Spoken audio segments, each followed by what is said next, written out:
Oh hi! We were talking about judging. Yeah, I'm here with Carmack.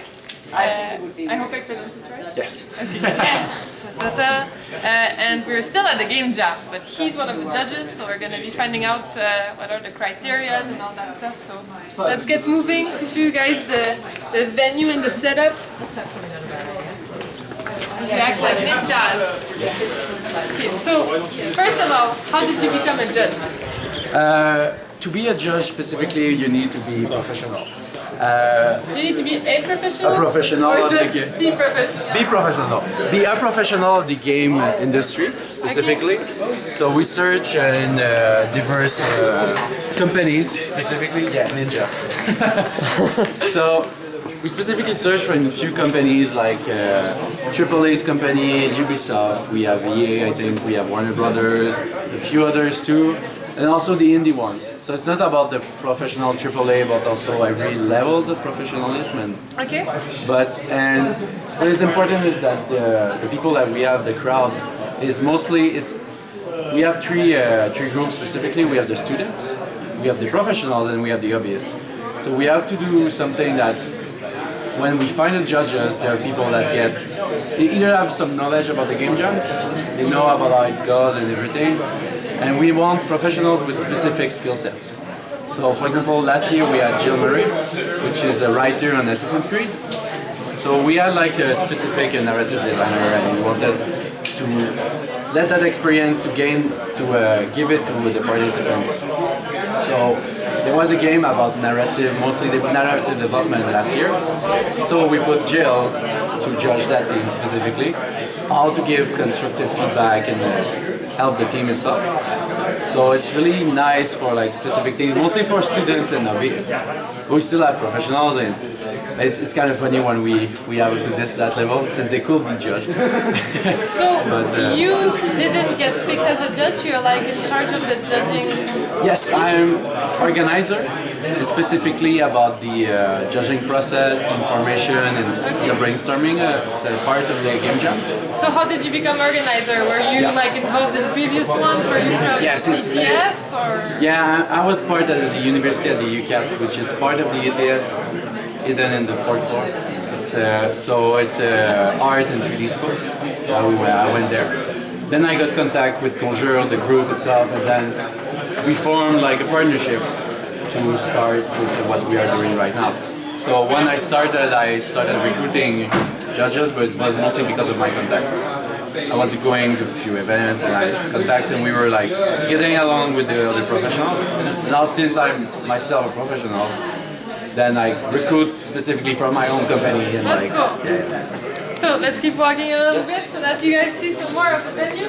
So that's half of the game jam that we can see there. And the other half is,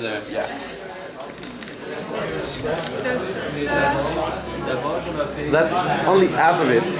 And we have the other half, the other side there. So we have around 135 participants right now. So we need also a lot of judges.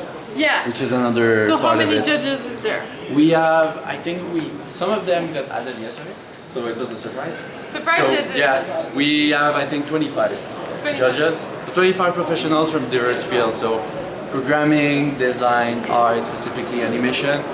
So we really want to find judges that have like specific skill sets to help teams, like for example, a team that have mostly is art driven. We want to give them more feedback for the art, and design wise it will give out the designers and all that. So it's all in the process of giving constructive feedback. Okay. It's not really a competition. Yeah, that's what I got. But you guys still pick favorites, right? Yes. So how do you pick them? Specifically, it's the favorite of the judges. So we're not there like to force themselves or choosing anything. They're there mostly to just give feedback. But then it's their own personal favorite.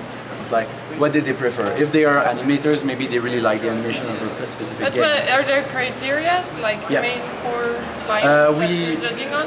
We still have the basic criteria about how the design and the gameplay was found in the game, art style, programming, the technical stuff that was being implemented in it.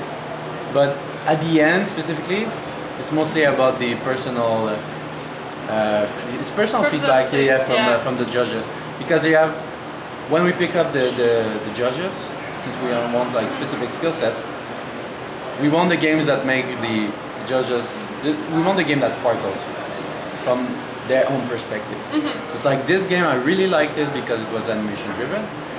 But the thing is, which is interesting, is the judges are part of groups. So we're not just putting the animators or the designers. So we're doing like even groups. Right? You have the designers, the animators, artists, programmers, and then they have their own discussion about what they preferred. So then it's mostly a fight between them to know what they preferred specifically. But the favorite is mostly just a way of congratulating the participants rather than being a competition. It's mostly a friendly competition. And what's your favorite so far this weekend? I have I have a personal favorite, but it's because I really like glitch art.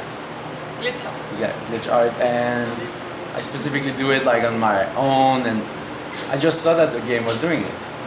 So it just stand out from everything else. I was like, okay, first gameplay was really going well with what they did. So it wasn't like just on the art style, but about the aesthetic of the game.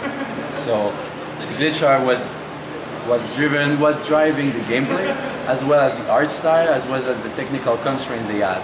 So it really felt different for me because of my perspective. I was like, okay, this is awesome. That's it. For me, it's like my personal favorite for now. But we'll see after. Probably not judge them though. Okay. Are they there right now? Yes, they are there right now. Are they the team I should be interviewing about their project? We can actually interview them. Yeah. Okay, well guys, I guess we're gonna look into that. So check out the other video. Thank you very much for this interview. And see you guys. Follow my channel.